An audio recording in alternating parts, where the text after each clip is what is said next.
Good morning all of you. So in this lecture we are going to see the 12th chapter from your textbook, that is tea, coffee and cocoa processing.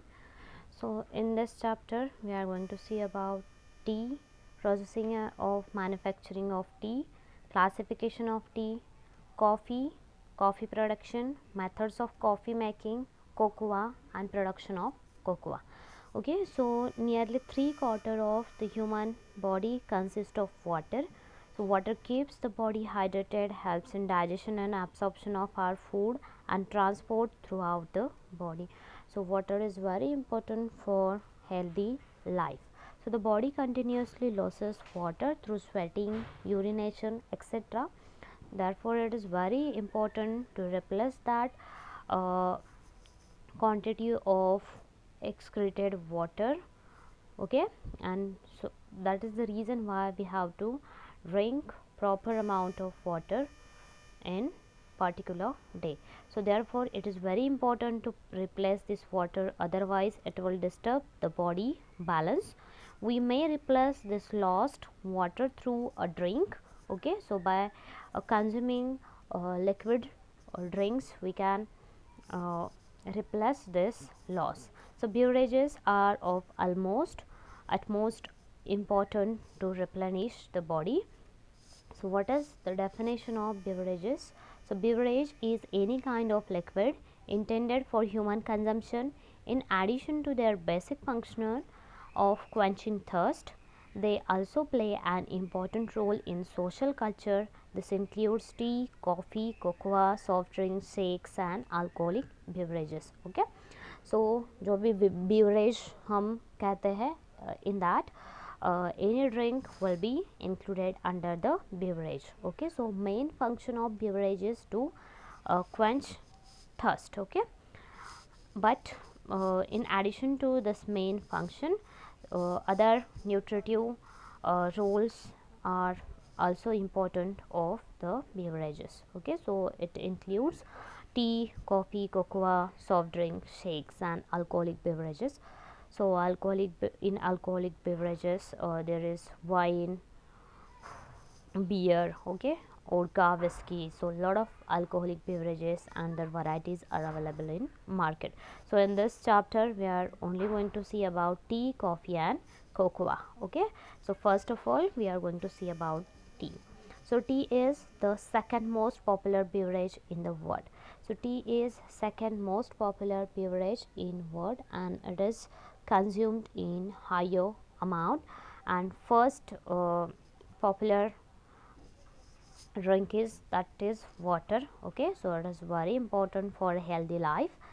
And today is also the international tea day, that is 21st May. Okay, so 21st May is celebrated as a international tea day. Okay, so tea is a beverage which is made from the processed leaf of tea plant. The botanical name of this plant is Camellia sinensis. Okay, so this is the scientific, or you can also call it as a botanical name, that is Camellia sinensis. Okay, so you have to remember that for the multiple choice questions. So tea is a very mild stimulant since it contains caffeine. The caffeine content is lesser than coffee but more than cocoa. Okay, so tea contains higher caffeine than cocoa but lesser than coffee. So it also contains small amounts of tannin compounds, vitamin A, that is retinol, vitamin B2, vitamin C, vitamin D and vitamin K, and some minerals and aromatic oils. Okay, so this is the chemical composition of tea. So here the tannin compounds and essential oils are mainly responsible for flavor of tea, color, astringency and the delightful aroma. So जो भी हम चाय पीते हैं उसकी जो भी खुशबू होती है, उसका कलर, उसका फ्लेवर होता है, it is mainly due to the tannin compounds and essential oils. So this is the tea plant with its flowers. Okay, and these are the tea plantation or in the area in which it is cultivated. Okay, so After that we are going to see the process of manufacturing of tea, actually how the tea is prepared from tea leaves. Okay, so whatever tea powder we use, it is mainly produced by leaf of tea. Okay, so we are going to see it one by one. So first step in the manufacturing of tea is plucking. So plucking is it means to harvest that particular plants from leaves from the tea plants. So tea leaves, that is top two leaves and the bird leaf, are first plucked from the end of branchlets. They are then brought to the tea factory where they undergo the following processes. Okay, so plucking is very important step in the manufacturing of tea. Whatever the part of plant which you are going to pluck is very important, and on the plucking there the quality of tea is totally depend on the plucking of leaves. Okay, so जो भी leaves हम pluck करते हैं तो starting है बस 2 leaf and its leaf bud जो होता है वो हमें pluck करना है. इसके अलावा हमें कौन सा भी लीव्स उसमें प्लक नहीं करना है. अगर हम ज़्यादा लीव्स प्लक करते हैं तो उसकी क्वालिटी जो होती है वो रिड्यूस होती है, उसका जो प्रॉपर अरोमा या कलर होता है उसका वो डिस्टर्ब हो जाता है. ठीक है, so we have to pluck only top two leaves with bud leaf. Okay, so second step, so here is the tea plant. Okay, and the two leaf bird and one single bird is there. After that here is one diagram in which you are able to see the plucking of tea leaves. Okay, so second step, that is withering. So the plucked leaves are placed on a withering rack, that is drying. Withering is nothing but the drying method. We are going to remove the moisture content from the tea leaves up to reduced the moisture content of tea leaves for 10 to 20 hours under shades. Okay, so we don't have to dry it under sunlight. Okay, we have to dry it under shade so as to reduce the internal moisture of leaf. This makes the leaf ready for the next step, that is grinding. Okay, so here is one diagram, that is withering, in which you are able to see how that tea leaves are dried on drying trays. Okay, so next step is grinding. So in withering, normally the main purpose of withering is to reduce the moisture content of tea leaves. Third step, that is grinding. The machines crush the leaf so that the enzymes inside the cells are exposed and come in contact with oxygen from the air. Okay, so here is one diagram, that is grinding. Grinding is mainly done to break out the cells of tea leaves so that enzyme will be which are present inside the cells of that leaves are exposed and come in contact with oxidation, so that there will be the oxidation reaction takes place. Okay, so here is a diagram of grinding. The fermentation and oxidation. So we have grind that particular tea leaf so that the enzymes will come in contact with air or oxygen. So fermentation and oxidation is the fourth step. The leaves are then spread on thin platform and allowed to ferment for 2 to 6 hours. During this process, the color of leaf becomes green to reddish brown. After this phase, the tea leaves are kept for drying. Okay, so what is the main purpose behind the fermentation and oxidation? It is mainly done for the color improvement. Okay, so green color is converted into the reddish brown color. So whatever the reddish brown color, specific reddish brown color is of black tea is mainly due to the step, that is fermentation and oxidation. So after this phase, the tea leaves are kept for drying. Okay, so after completing proper fermentation, we are going to dry it again, because if we don't dry it, then the fermentation reactions will be continued and over fermentation is not acceptable. So, fifth step is drying. When fermentation is completed to the desired degree, then tea is dried for 30 minutes to several hours in a chamber of hot air. The drying operation is exceptionally important as it seals in all the flavors. This creates a difference between a mediocre tea and a superb tea. Okay, so mediocre tea and superb tea have some difference in their flavor and color. Okay, so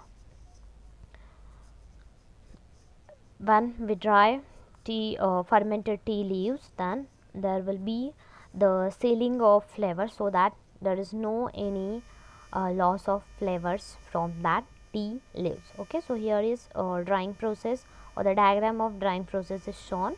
Okay, so next point is that screening. Okay, so then what is screening?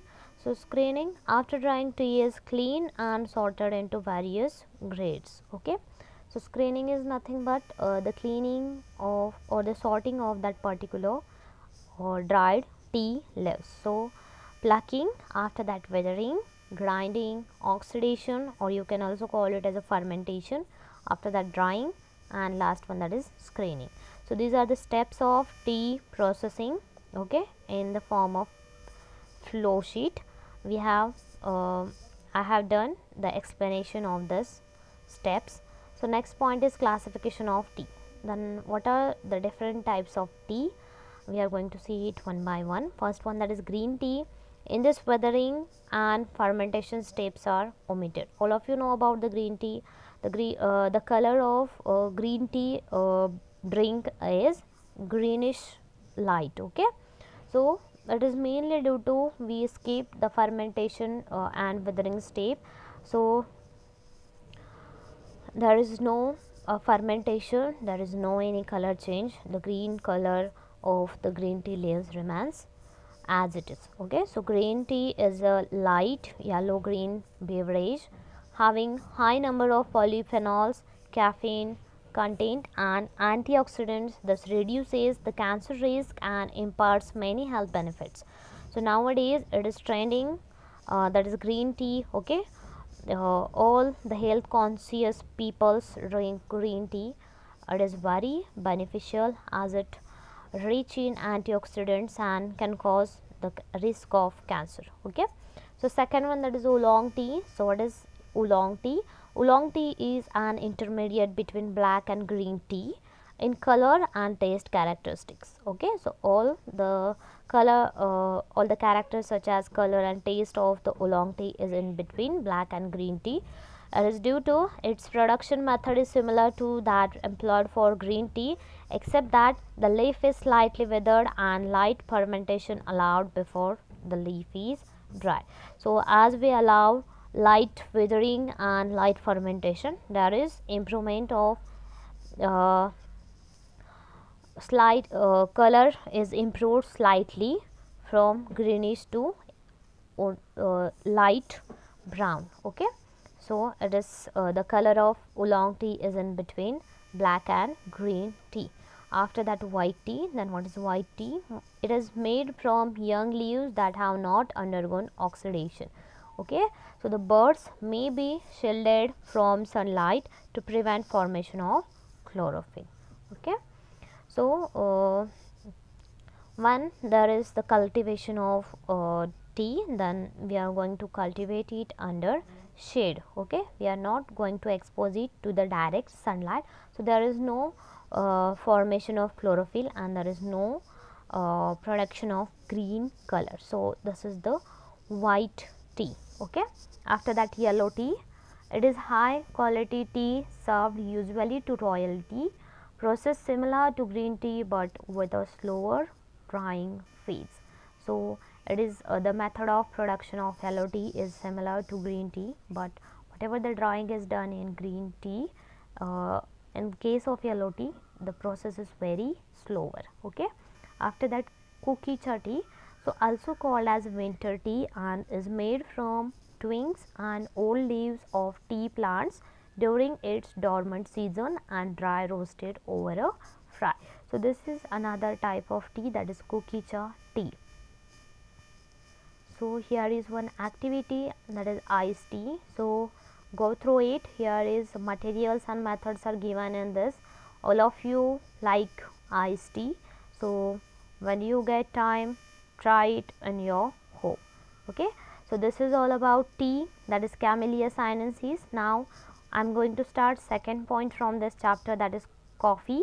Okay, so botanical or scientific name of coffee is coffee arabica, coffee robusta, or coffee liberica. Okay, so these three varieties of coffee are famous.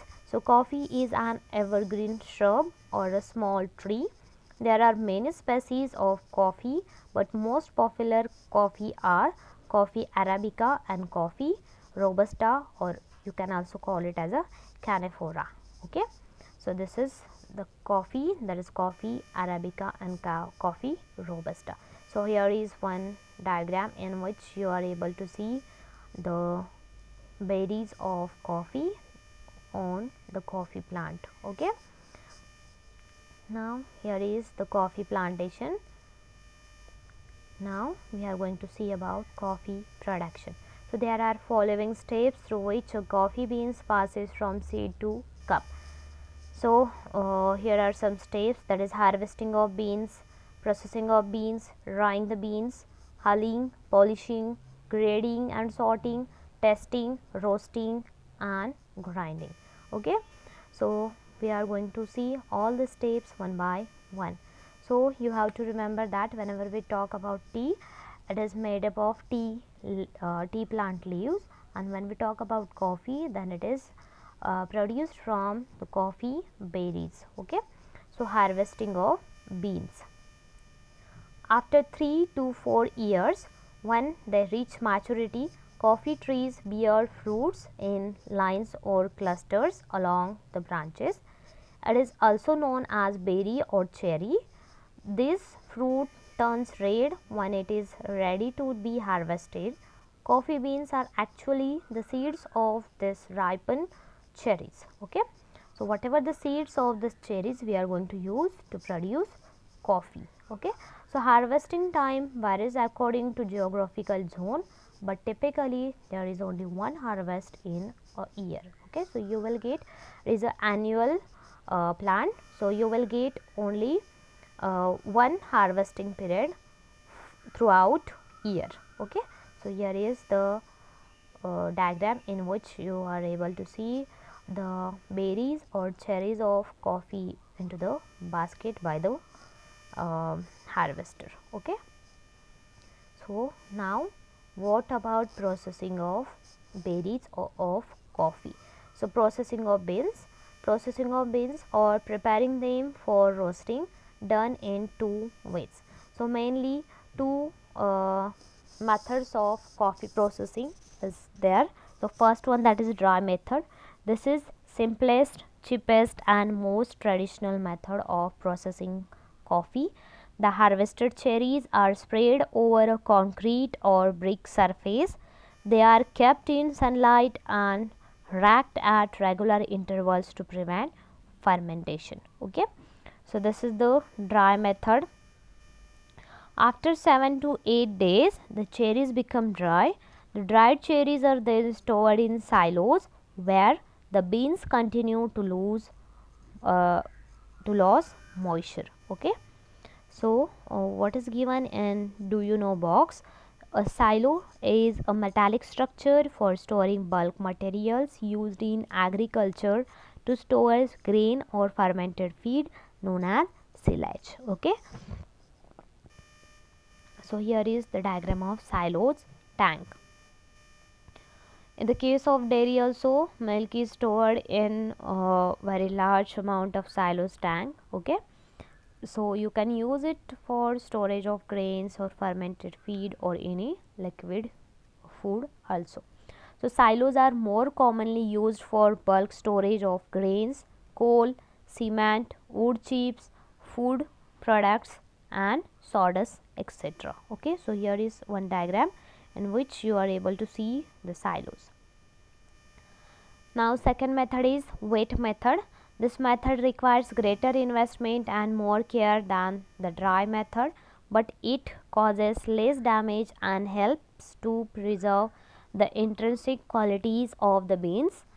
The main difference between the two methods is that wet method uses a procedure to remove the pulp from the bean within 12 to 24 hours of harvesting instead of allowing cherries to dry. Okay, so what is the difference between wet and dry method?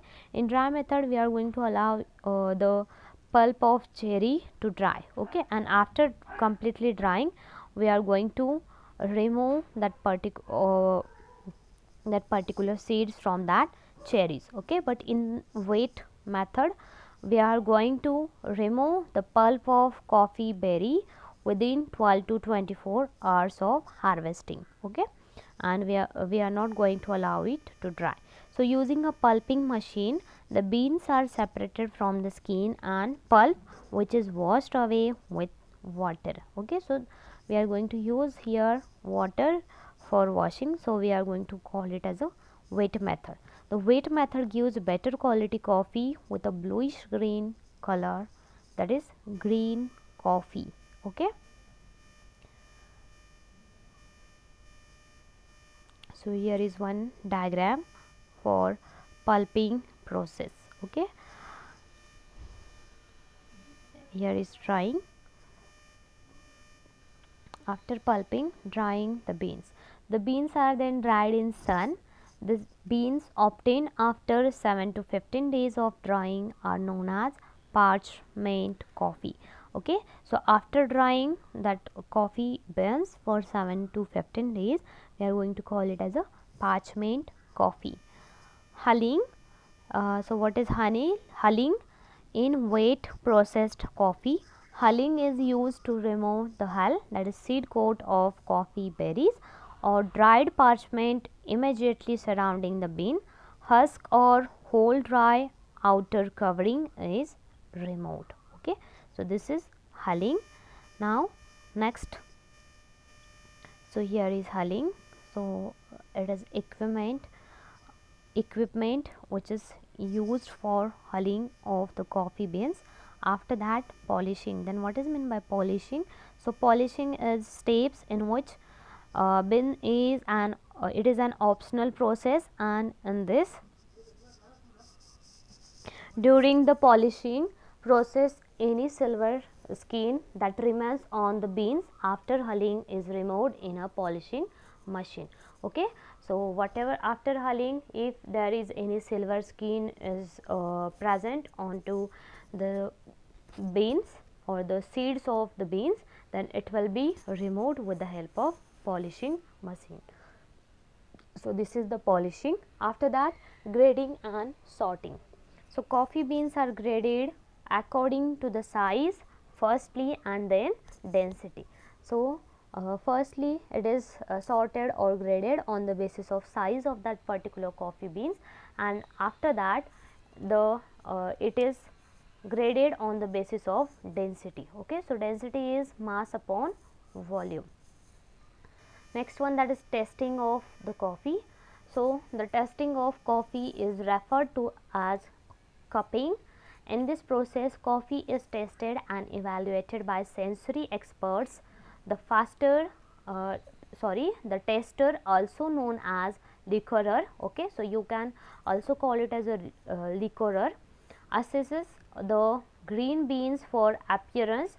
Small quantity is roasted and tested for color, flavor and aroma, okay. So these are the testers or liquorers. So sensory analysts are there which analyze that particular coffee for its flavor, aroma and color, okay. So here is one diagram in which you are able to see the testing of the coffee by some coffee testers, okay. So next point is roasting coffee. So raw coffee has no flavor or aroma. Roasting is the heat treatment which transforms the green beans into the aromatic brown nuggets that is available in whole or powdered form, okay. So before roasting of coffee beans there is no any flavor to the coffee beans, but after roasting whatever the flavor or aroma of coffee is improved after roasting. Okay. So, the flavor that develops during roasting is due to the organic compounds and volatile oils present in the beans. Okay. So, here is roasting machine for the coffee beans. Next, that is grinding of coffee.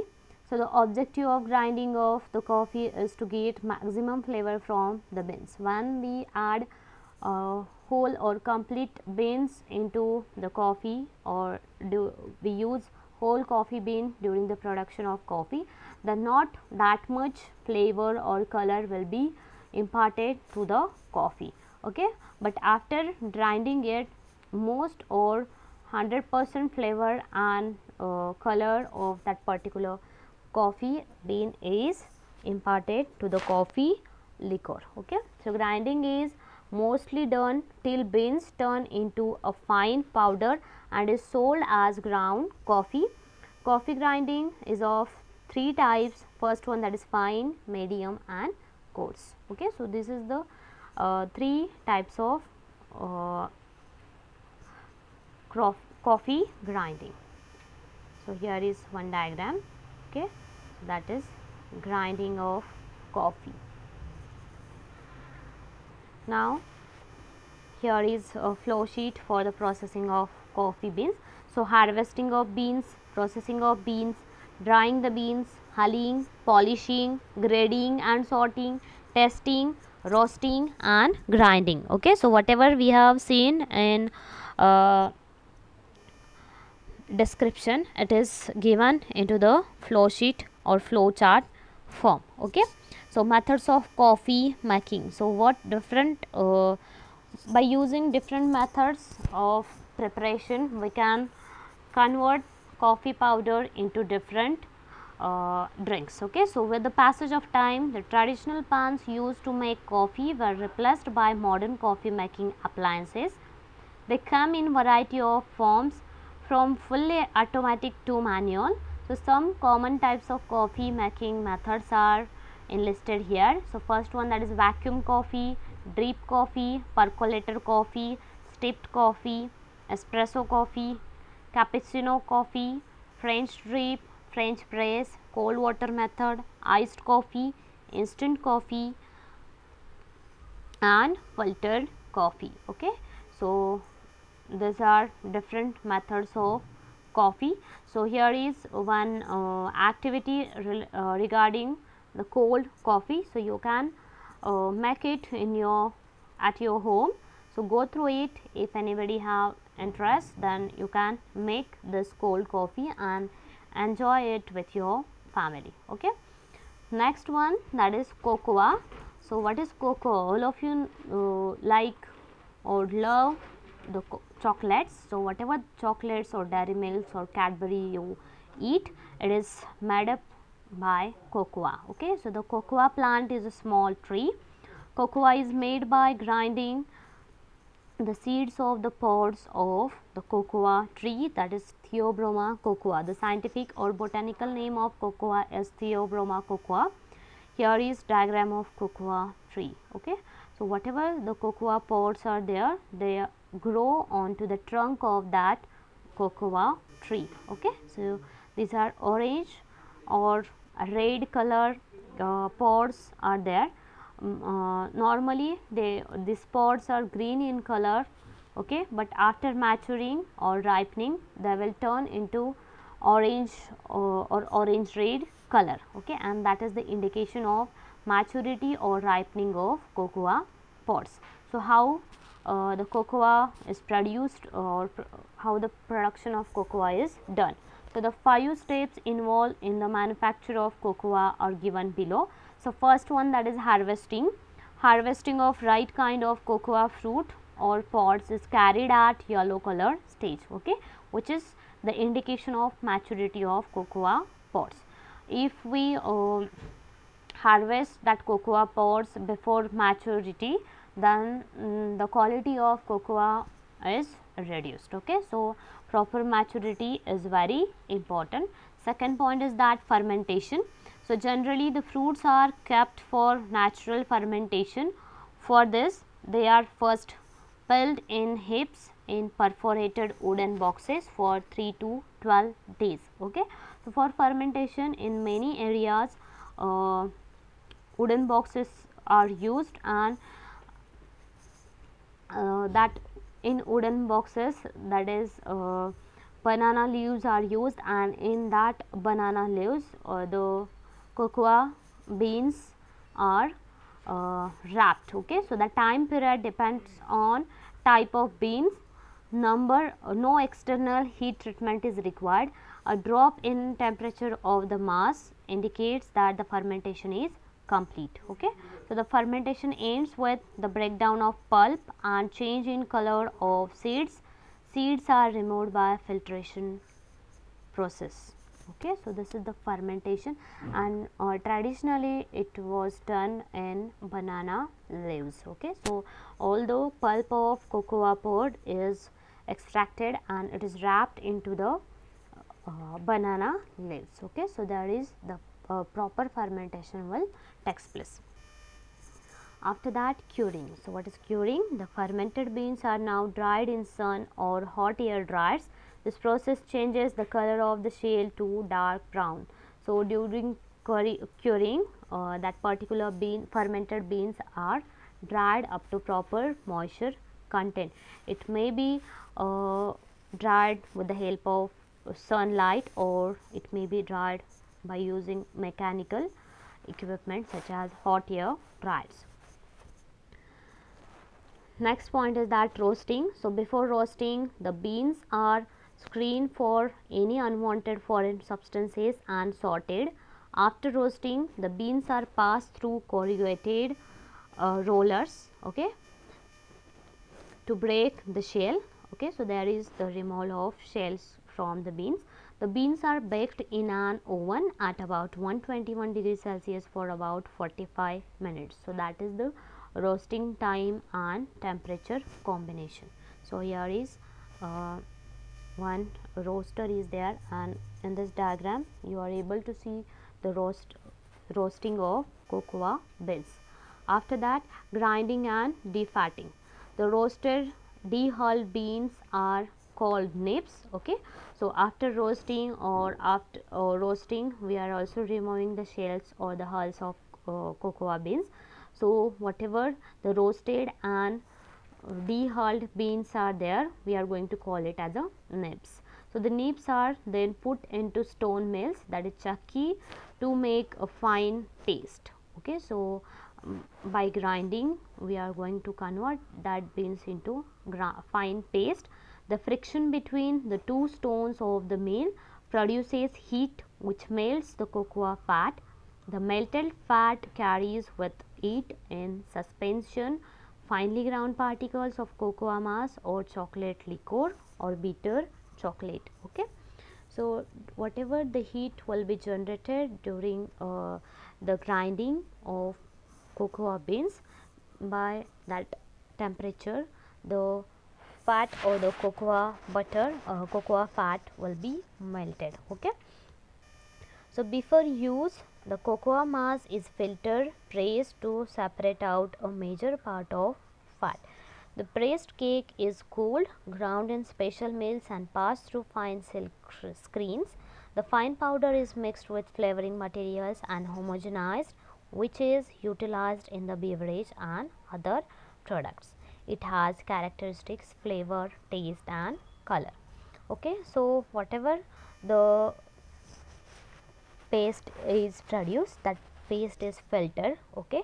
After filtration, the fat of cocoa is separated, and whatever the press cake is there, it is finely ground after cooling, and it is used as a cocoa powder. Okay. So whatever we buy the cocoa powder for making chocolates cake, chocolate flavor cakes or any other food product, that is made by this pressed cake of cocoa paste. Okay. And whatever the fat is filtered, it is refined. Okay. And it is converted into the cocoa butter. So this is the cocoa, and here is the flow sheet or the flow chart for the processing or the production of cocoa. First one, that is harvesting, second step, that is fermentation, third one, that is curing, or you can also call it as drying, fourth one, that is roasting, and last one, that is grinding and defatting. So this is the figure number 12.24, steps in cocoa production. So cocoa and chocolate, apart from their many uses in foods, find extensive use in preparation of beverages. Okay, so here is one table in which points to be remembered are given. So that is, tea is the second most popular beverage in the world, and International Tea Day is 21st May. Okay, and today is also 21st May 2021. So today is International Tea Day, that is 21st May. Second, that is botanical name of the tea plant is Camellia sinensis. Third one, that is tea is classified into green, oolong, white, yellow tea and kukicha tea. Fourth one, that is most popular species of coffee are coffee arabica and coffee canephora or robusta. And last one, that is cocoa is made by grinding the seeds of the pods of Theobroma, cacao or cocoa. Okay, you can also call it as cocoa or cacao. Okay, so this is the 12th chapter, that is tea, coffee and cocoa. Okay, so if anybody have any query regarding this chapter, then you can ask me. All of you have my number or WhatsApp number with you, or you can also ask your query on your official group. Okay, so thank you very much. Solve the exercise and read this chapter for your better understanding. So thank you very much.